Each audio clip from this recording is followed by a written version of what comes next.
બહાર સરસ મજાનું ચોમાસું જામ્યું છે, વરસાદ વરસી રહ્યો છે. ઘણા મિત્રો ભજીયાની રાહ જોવે, ઘણાને ચા કે કોફીની ચુસ્કી યાદ આવે, ઘણાને કોલેજની જે જૂની લાગણીઓ છે એ ભીની થઈ આવે, અને કોઈકને સાહેબે વાત કરી એમ રજાઈમાં ક્યાંક હૂંફ શોધતા હોય. આ બધા વચ્ચે ચોમાસું જે છે એ તો એ જ છે, સેમ છે. જે ચોમાસું અહીંયા છે એ જ કદાચ સુરતના કોઈ પણ ખૂણામાં કે સૌરાષ્ટ્રના કોઈ પણ ખૂણામાં છે, પણ બધા વ્યક્તિઓનું વ્યક્તિત્વ અલગ અલગ છે. એટલે જે બહારનું વાતાવરણ છે ને એને એ અલગ રીતે મૂલવે છે. વ્યક્તિત્વ વિકાસ નામનું એક સરસ મજાનું પુસ્તક છે મારા હાથમાં, રોહિત પટેલ દ્વારા લેખિત પુસ્તક છે. આ પુસ્તકના માધ્યમથી જે કહેવાયું છે એ કહેવાયું છે કે આ જે ચોમાસું છે ને એવું વ્યક્તિત્વ આપણે રાખીએ. કારણ કે અલગ અલગ અનેક પ્રકારના લોકો, કોઈ ભજીયાના શોખીન, કોઈ પેગના શોખીન હશે, પણ ચોમાસું બધાને રીઝવે છે. એમ આપણી આસપાસમાં જે કંઈ લોકો છે બધા આપણી પાસે આવી અને આનંદ કરે, ખુશ કરે અને ખુશ રહે, આવું વ્યક્તિત્વ આપણે કેળવીએ. આવું એક બહુ નિર્દોષ હેતુ આ પુસ્તક છે એના થકી લેખક આપણને આપવા માંગે છે. 16 પ્રકરણોમાં 16 ટોપિક્સ છે આની અંદર. કોઈ આંતરરાષ્ટ્રીય બેસ્ટ સેલર નથી. મહત્વનું એ છે કે ગુજરાતી લોકો માટે, ગુજરાતી પ્રજા માટે વ્યક્તિત્વ કઈ રીતે ખીલવણી કરી શકાય એના માટે બેસ્ટ પુસ્તક છે.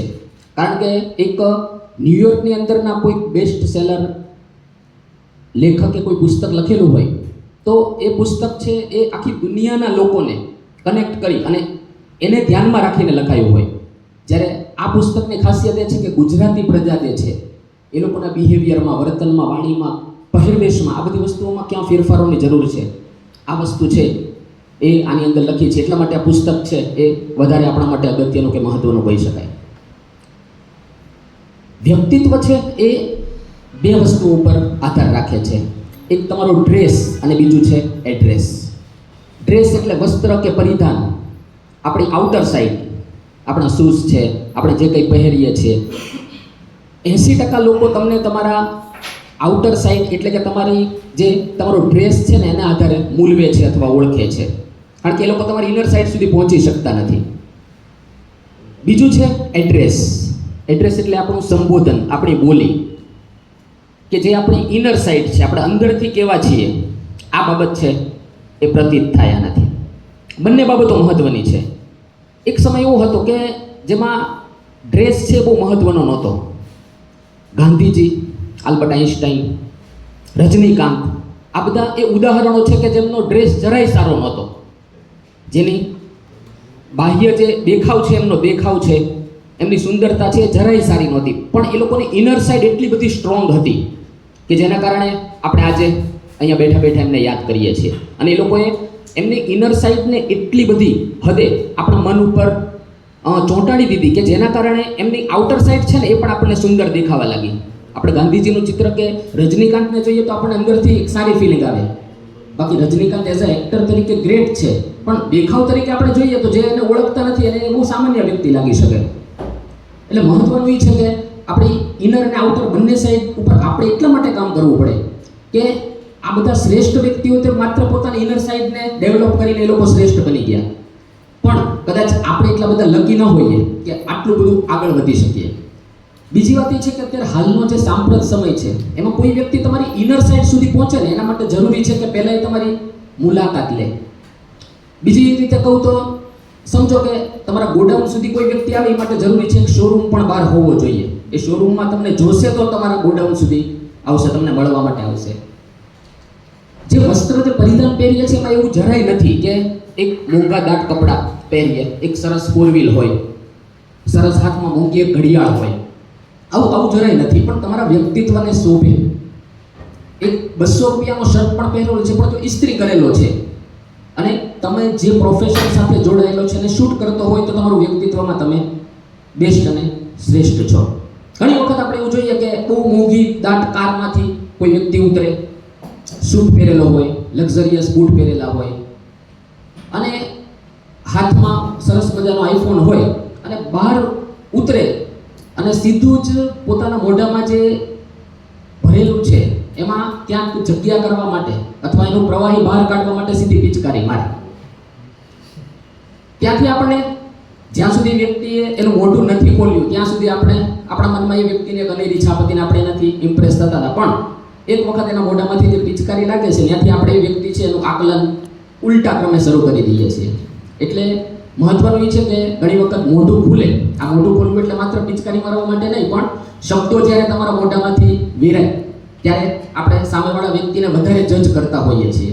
એની સાથે મુલાકાત કરવા માટે આઉટર સાઇડ છે ઇનફ છે, પણ એની સાથે એક સંબંધ કેળવવા માટે આ વસ્તુ જરૂરી છે. સરોવરનું જે પાણી હોય એ સરોવરના પાણીને હું બોટલમાં ભરી અને વેચું ને તો એની કિંમત થાય. સરોવરનું પાણી સીધું તમારી પાસે લાવું તો એને કોઈ નહીં ખરીદે, પણ એ પાણીને હું લઈ પ્યોરિફાઈડ કરું, એમાંથી જે બિનજરૂરી તત્વો છે એને બહાર કાઢું, એને એક સરસ મજાની બોટલમાં ભરી એક સરસ મજાનું લેબલ લગાવું, એને થોડુંક ઠંડુ કરું અને પછી એ બોટલ જો હું વેચું તો 20 રૂપિયા પ્રતિ લીટરના ભાવે એ સરોવરનું જે પહેલાં વિના મૂલ્યનું પાણી દેખાતું હતું એ વેચાય. એટલે આપણા વ્યક્તિત્વ તરીકે એક માણસ તરીકે ઈશ્વરે આપણે લગભગ સરખા બનાવેલા છે, પણ એ પછીનું જે કામ છે એ કામ આપણે કરવાનું છે અને એ છે આપણા વ્યક્તિત્વ ઉપર કામ કરી અને આપણી જાત છે એનું મૂલ્ય છે વધારવાનું કામ. અને આ કામ જો આપણે કરીશું તો આપણે જાહેર જીવનની અંદર એક સારા વ્યક્તિ તરીકે આપણે આપણી છાપ ઊભી કરી શકીએ. આંતરિક વ્યક્તિત્વ છે ને એ એક આઉટર સાઇડ છે, પણ બહાર અંદરનું જે ઇનર વ્યક્તિત્વ છે ને એના બે ભાગ છે. આઉટર વ્યક્તિત્વ છે એ એક સિંગલ ફેમમાં હોય. અંદર મારી અંદર જે વ્યક્તિત્વ છે એવું છે કે એક એવું વ્યક્તિત્વ છે કે જેને તમે ઓળખો છો અને એક એની પણ ઇનર સાઇડ છે કે જે હું ખરેખર છું, મારા મનથી છું. કદાચ એનાથી ક્યાંક અંશે મારું ફેમિલી વાકેફ હોય અથવા એ પણ વાકેફ નહીં હોય ને હું ઇનર સાઇડ કંઈક એવો હોઉં. કહેવાનું તાત્પર્ય એ છે કે જો ઇનર સાઇડના બંને વ્યક્તિત્વમાં પણ જો બહુ ભેદ હશે, એટલે કે હું બહાર સમાજમાં બહુ સારી વ્યક્તિ, પ્રતિષ્ઠિત વ્યક્તિ થઈને સારી ભાષાઓનો ઉપયોગ કરું છું અને અંદર હું એવો નથી, તો પ્રોબ્લેમ ત્યાં થશે કે સમાજ તો મને સારી રીતે મૂલવશે, પણ એ કંઈક એવું થશે કે હું રોજ એક સ્ટેજ પર જઈ અને આખો દિવસ અભિનય કરી સાંજે સ્ટેજ પરથી ઉતરી અને ઘરે આવીને સૂઈ જાઉં, તો આમાં મને થાક લાગશે, કારણ કે હું અભિનય કેટલોક સમય કરીશ. પણ જો હું અંદરના મારા બંને વ્યક્તિત્વને બને ત્યાં સુધી નજીક સુધી લાવી શકું અને હું જેવો છું એવો જ લોકોને દેખાઉં અને મારી ઇનર સાઇડને એ જ રીતે જો ડેવલપ કરું તો મારું કામ હળવું થશે. આપણે એમ સમજીએ કે સામાન્ય રીતે એવું હોય કે જ્યારે મેરેજ પહેલાંનો સમય હોય અથવા એક ગર્લફ્રેન્ડ બોયફ્રેન્ડ હોય તો એ લોકો જ્યારે એકબીજા સાથે મળતા હોય ત્યારે એકબીજાને બહુ એપ્રિશિએટ કરે. બહાર જાય ત્યારે ઇવન માત્ર અહીંયા સમજો કે કોફી માટે બંને આવેલા હોય તો છોકરો છે છોકરી માટે ઇવન ચેર પણ અંદરથી બહાર કાઢી અને પ્રેઝન્ટ કરતો હોય. આવું મેં જોયું છે, એટલે બહુ સારી બાબત કહેવાય, એપ્રિશિએટ.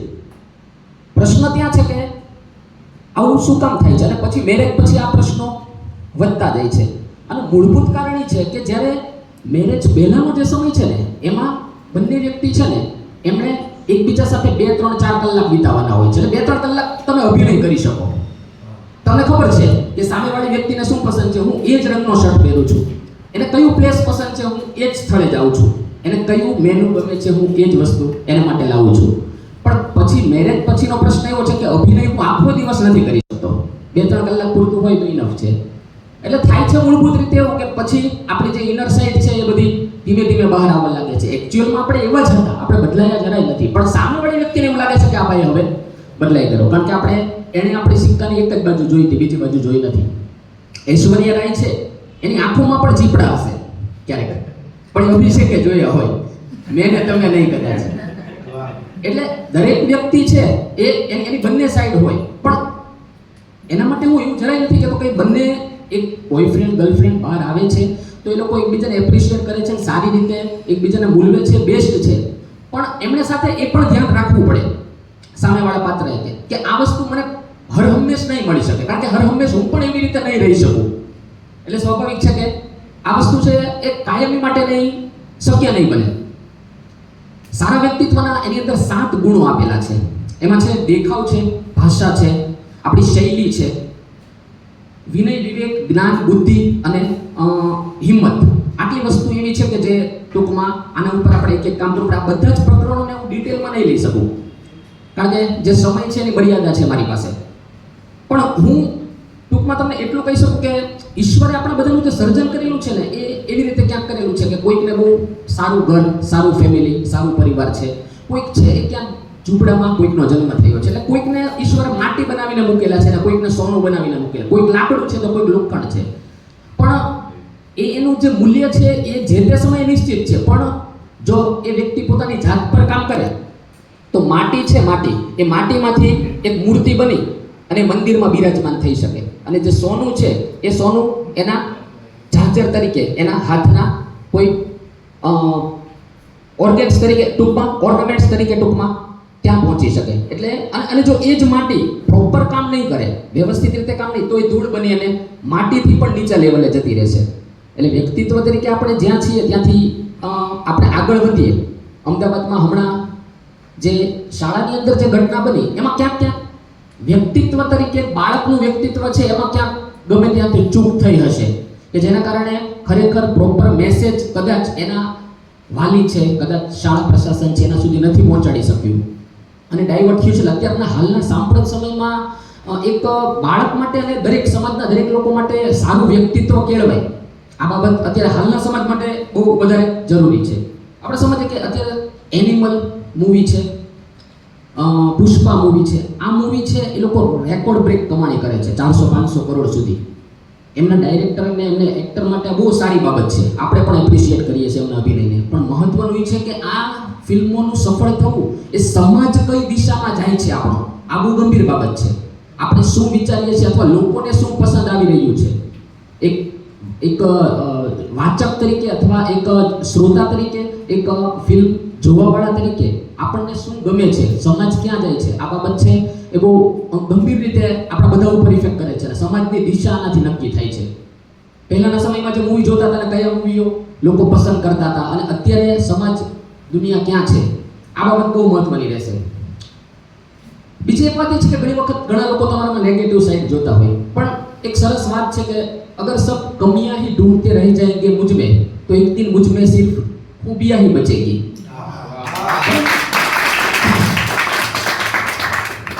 જો બધા લોકો તમારી ખામીઓ શોધે છે એનો અર્થ એવો જરાય નથી કે બધા લોકો મારામાં જે ખામીઓ શોધે છે બધી ખામીઓને હું સ્વીકારી અને ડિપ્રેશનમાં જાઉં. પણ વાસ્તવિક રીતે મારે એ ખામીઓ વિશે વિચાર કરવાનું છે. એમાંથી જે 10માંથી 8 ખામીઓ ખરેખર છે એના ઉપર મારે સુધારનું કામ કરવાનું છે. અને ખરેખર મને એવું લાગે છે કે 2 ખામી ખરેખર મારી ઈર્ષાના કારણે થઈ છે તો એને મારે સાઈડ કરી દેવાની છે.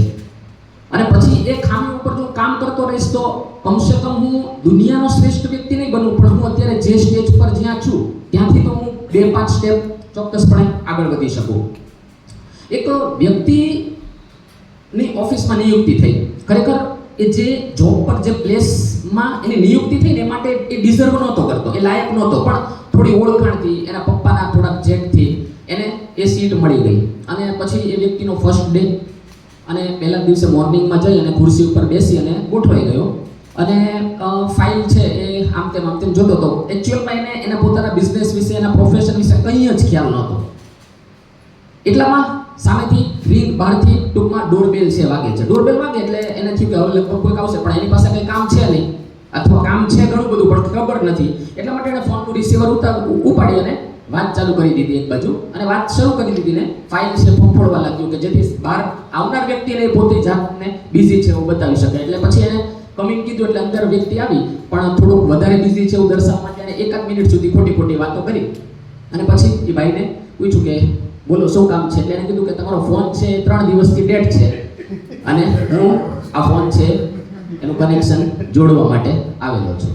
એટલે ઘણી વખત કહેવાનું તાત્પર્ય એ છે કે એઝ અ પર્સન તરીકે હું મારી જાતને બહુ સારી રીતે પ્રેઝન્ટ દુનિયામાં કરીશ તો ક્યાંક તો એવો સમય આવશે કે જ્યારે હું શું છું એ દુનિયાને ખબર પડી જશે. એટલે વધારે મહેનત દુનિયાને હું શું છું એ બતાવવા કરતાં હું મારી જાત ઉપર જો એટલો સમય કામ કરું તો ખરેખર એક સમય એવો આવે કે હું ખરેખર જ્યાં છું ત્યાંથી આગળ આવી શકું અથવા દુનિયા મને દરેક રીતે એપ્રિશિએટ કરે. અને એની સૌથી સારી બાબત એ છે કે મારે અભિનય નહીં કરવો પડે. અભિનય છે એ બહુ અઘરું કામ છે, કારણ કે હું અભિનય કરીશ તો ક્યારેક ને ક્યારેક તો થાકીશ અને એ થાક સાથે જીવન જીવવું એના બદલે હું એમ કહું કે એક આપણે જેવા છીએ હળવા ફૂલ બની અને આપણું જીવન જીવીએ તો એ બધી રીતે શ્રેષ્ઠ અને સારું કહેવાય. ગમે ત્યાં આપણે જતા હોઈએ, માનો કે તમે મંદિરમાં જઈને આપણે બેસીએ છીએ તો મંદિરમાં આપણને એક શાંતિનો અનુભવ થાય. આવા સરસ મજાના વાંચન પ્રેમી મિત્રો સાથે બેસીએ તો આપણને જ્ઞાન કે કંઈક શીખવાનો અનુભવ થાય. હોસ્પિટલમાં જઈએ અને જ્યાં દર્દીઓને જોઈએ તો આપણે થોડીક નેગેટિવ ફિલિંગ આવે કે આ શું છે જીવન, આવું બધું થતું હોય. એટલે અલગ અલગ જગ્યાએ આપણને અલગ અલગ વસ્તુઓ છે એ જનરલી સામાન્ય રીતે દેખાતું હોય. પણ હું એમ કહું છું કે એક વ્યક્તિ તરીકે આપણે પોતે પણ એક પ્લેસ છીએ, એક સ્થળ છીએ કે જેની મુલાકાત દિવસ દરમિયાન ઘણા બધા લોકો લે છે. તો એક વ્યક્તિ તરીકે આપણે એવા શ્રેષ્ઠ બનીએ કે જ્યાં લોકો આવી અને પોતાનો સમય પસાર કરે તો પોતે આનંદની અનુભૂતિ કરે, નહીં કે એ લોકો કંઈક નેગેટિવ વિચાર લઈને જાય. એક વ્યક્તિત્વનો સૌથી શ્રેષ્ઠ ગુણ એ છે કે હંમેશા પોઝિટિવ રહેવું. કારણ કે નેગેટિવ રહેવાના બીજી સાઈડ ઇફેક્ટો ઘણી બધી છે. તમે સતત નેગેટિવ રહેશો એટલે બહારનો માહોલ તો તમે બહારના તમારા લોકો જે કે મિત્રો વર્તુળને તો તમે નેગેટિવ કરો છો, પણ તમે અંદરથી પીડાવ છો ખરેખર વાસ્તવિક રીતે. જે નેગેટિવ માઇન્ડ છે ને એના ઉપર ખરેખર દયા એટલા માટે ખાવી જોઈએ કે એ વ્યક્તિ અંદરથી પીડાય છે. અને પોઝિટિવ વ્યક્તિ છે એના માટે સારી બાબત એ છે કે અંદરથી આનંદિત રહે છે. જો બહારનું વાતાવરણ તો સેમ જ છે, હું બહારના વરસાદને રોકી શકું એમ નથી, પણ હું એનો મજા લઉં છું, આનંદ લઉં છું કે એને કારણે ચિંતાઓ ઊભી કરું છું, એ મારા ઉપર છે. એટલે આખી દુનિયામાં તો આપણે રજાઈ પાથરી નહીં શકીએ. મહત્વનું એ છે કે આપણે ચપ્પલ પહેરી લઈએ. હું કંઈક એવા ચશ્મા મારી જાતે બનાવું કે જે ચશ્માથી દુનિયા મને સારી દેખાય. બાકી મારી પાસે કોઈ એવા શસ્ત્રો કે સાધનો નથી કે હું આખી દુનિયામાં ઘરે ઘરે જઈને લોકોને સુધારી શકું. ઘણી વખત આપણે જોતા હોઈએ કે સમાજથી લોકો કંટાળી ગયા છે. એમાં બહુ નાની નાની બાબતોને લઈને લોકો જોડે બેઠી અને ઘણી બધી એવી વાતો કરતા હોઈએ કે રાજકારણમાં થઈ રહ્યું છે કે ટ્રાફિક બાબતે, રૂલ્સ બાબતે, ગવર્મેન્ટ બાબતે. પણ મહત્વનું એ છે કે આપણે જ્યાં છીએ ત્યાંથી આપણી જાતને પોતાને ડેવલપ કરીએ, કેળવીએ અને પછી એને આગળ લઈ જઈએ તો એ આપણા માટે બેસ્ટ અને શ્રેષ્ઠ થઈ જાય. એક છેલ્લી વાત કે સારા વ્યક્તિત્વ માટે સૌથી વધારે જરૂરી છે એ છે સ્મિત. એક હસતો ચહેરો છે એ લગભગ બધાને ગમતો હોય. એ વ્યક્તિ ભલે કદાચ ગમે તેવો હોય પણ એક હસતા ચહેરા સાથે આપણે એક સાંજે એક પિતા એક હસતા ચહેરા સાથે જો ઘરે પહોંચે છે તો એના બાળક માટે એક સફરજનની થેલી લઈ જાય કે નહીં લઈ જાય, પણ એક હસતો ચહેરો હશે તો એની પત્ની કે એના બાળકો છે ને એને એ વસ્તુ વધારે આનંદિત અને પ્રભાવિત કરતા હોય છે. એટલે હસતો ચહેરો હું એઝ અ ટીચર મારા વર્ગમાં જાઉં ત્યારે બને એટલો પ્રયત્ન કરું છું. 100% હું સફળ નથી થતો કે શાળામાં જઈને એક સ્મિત આપું, એક સરસ મજાનું સ્મિત આપું એટલે મારી સામે 48 બાળકો બેસે છે, એ લોકો પણ હસે છે, માત્ર મને જોઈને હસે છે, કોઈ પણ પ્રકારના જોક વગર, કોઈ પણ પ્રકારના કારણ વગર. એક મારા ચહેરા ઉપરના હાસ્યને કારણે એ લોકોના 50 ફૂલો જાણે ખીલતા હોય આવી એક અનુભૂતિ મને એને જોઈને થાય. એટલે મને વિચારે સમયે આવે કે આપણો એક હસતો ચહેરો આટલું બધું એ લોકોને આનંદિત કરી શકે છે. તો ખરેખર હસતા રહેવું એ એક સારા વ્યક્તિત્વ માટે બેસ્ટ ગુણ છે. ખૂબ ખૂબ આભાર. Thank you.